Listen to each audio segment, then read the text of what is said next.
और इसका कारण केवल आलोचना नहीं है, बल्कि आत्ममंथन की आवश्यकता है।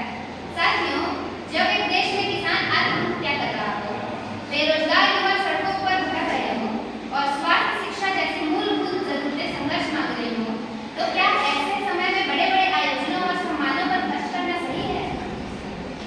अमृत कुंभ सम्मान सुनने में जितना पवित्र लगता है, क्या उसका प्रभाव भी उतना ही गहरा है?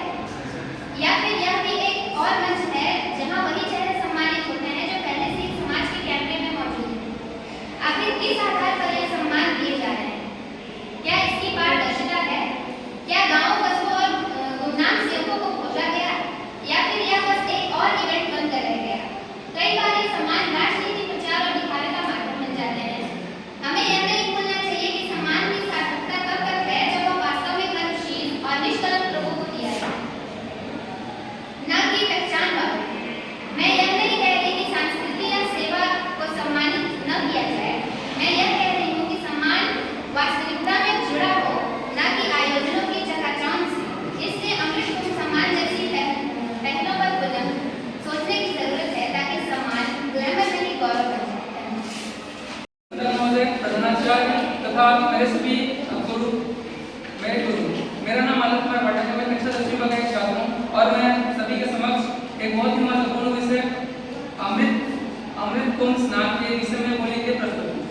यह एक ऐसा आयोजन होता है जहाँ पे ना किसी के पाप या पुण्य को धोया जाता है, ना ही कमाया जाता है, अपितु यह एक ऐसा आयोजन है जहाँ पे सभी राष्ट्रीय एकता को दर्शाया जाता है तथा हमारे गुरुजनों को सम्मान प्रदान किया जाता है।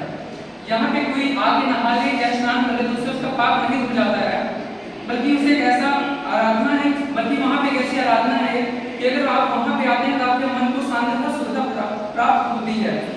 कुंभ प्रत्येक 12 वर्ष में एक बार लगता है, किंतु इस वर्ष का महाकुंभ था क्योंकि यह 144 वर्षों में एक बार लगा था।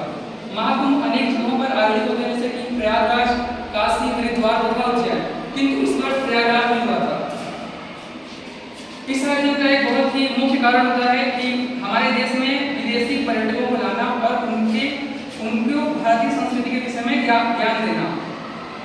इस आयोजन का एक बहुत ही मुख्य कारण होता है कि आप सभी को भारतीय विषय में तथा उसकी संस्कृति के विषय में बताया जा सके। यहाँ पर भारत के अनेक प्रदेशों से लोग आते हैं ताकि वहाँ पे आगे सभी लोग एकजुट हो सकें और ये राष्ट्रवाद को बढ़ाता है।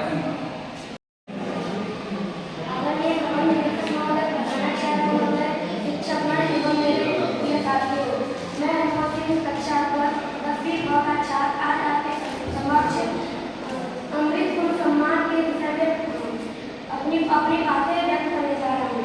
अमृत कुंभ एक दिव्य और ऐतिहासिक अवसर है जो हमारे देश के सांस्कृतिक और धार्मिक वैभव को दर्शाता है, और यह एक ऐसी परंपरा है जो हमारे राष्ट्र की धरोहर और संस्कृति को बढ़ावा देता है।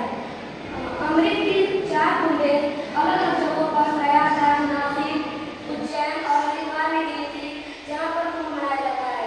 इस बार का महाकुंभ लोग जाकर अपने मन को पवित्र करते हैं और अपने मन को शांत रखते हैं।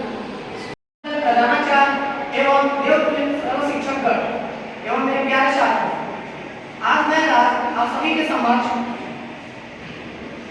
अमृत कुंभ सम्मान के पक्ष में अपने विचार को रखते हुए अत्यंत गर्व का अनुभव कर रहा हूँ। साथियों, अमृत कुंभ के सम्मान केवल एक सम्मान नहीं है, यह भारत की उस सांस्कृतिक आत्मा का प्रतीक है जो पीढ़ियों से अध्यात्म, सेवा और संस्कारों की अमृत धारा बहा रही है। इस सम्मान के माध्यम से उन व्यक्तियों को मंच दिया जा रहा है जिन्होंने देश की सनातन परंपराओं और लोक कल्याण के लिए अपने जीवन को खींचा है। क्या यह आवश्यक नहीं है कि हम उन रत्नों को पहचाने जो भीड़ में खो जाते हैं? क्या यह जरूरी नहीं कि देश को उन असली रत्नों से परिचित कराया जाए जिनकी साधना बहुत होती है और उनका प्रभाव बहुत गहरा होता है? अमृत कुंभ सम्मान यही करता है, जो सम्मान न तो केवल आस्था का है, न ही केवल संस्कृति का, यह है जीवन शैली का, जो वसुधैव कुटुंबकम हो जाती है। यह सम्मान है त्याग का, सेवा का और यह भारतीयता का, जो विश्व को राह दिखाती है।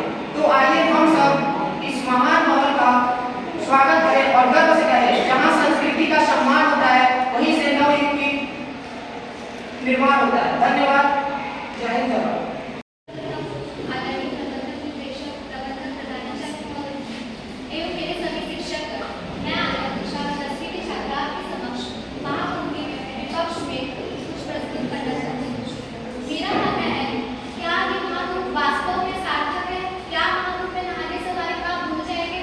अगर ये कहीं लिखा है तो मेरा मानना है कि ये गलत है, क्योंकि जब गंगापुत्र भीष्म अपने पाप नहीं धो पाए, क्योंकि स्वयं एक गंगापुत्र थे, उन्होंने अपने पाप नहीं धो पाए, तो कैसे हम जैसे सामान्य व्यक्ति अपने पाप धो सकते हैं गंगा में नहाकर? लोग सोचते हैं कि हम अपने पुण्य, हम गंगा में नहाने के बाद, महाकुंभ जाने के बाद पुण्य अर्जित कर सकते हैं।